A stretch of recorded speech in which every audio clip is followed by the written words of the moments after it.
We've talked about creating line bodies from lower topology geometry, and here we're moving up a step to create surface bodies, also from lower topology geometry. Here we can see the option to create surface bodies from edges, and that can be accessed by the concept menu and dropping down to surfaces from edges, which will create a new operation on the left hand side of the design modeler screen. So this will create a surface body using a line body set of edges as the boundary, and these body edges must form a non-intersecting loop in order to correctly define the surface body. Each loop will create a surface body of a type frozen, and we can see some examples here of creating a planar surface and also a non-planar surface as shown on the right hand side.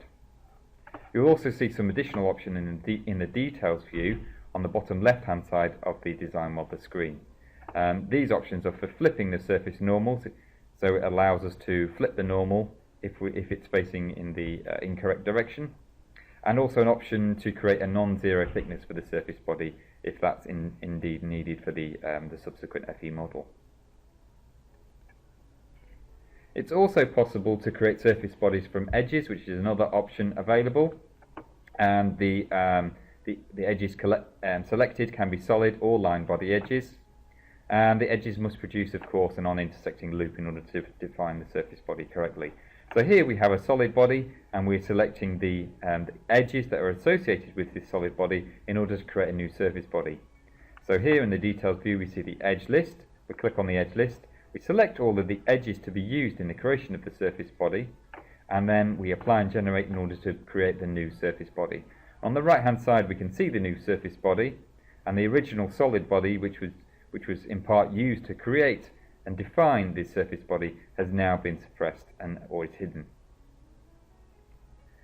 It's also possible to create surfaces or surface bodies from using existing edges as well.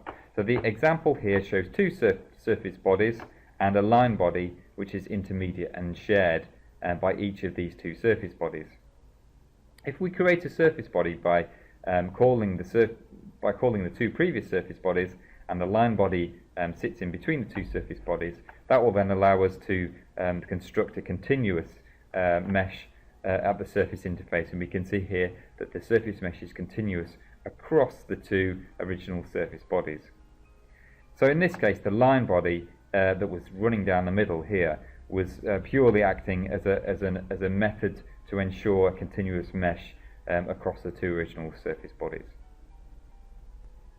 It's also possible to generate surface bodies from sketches.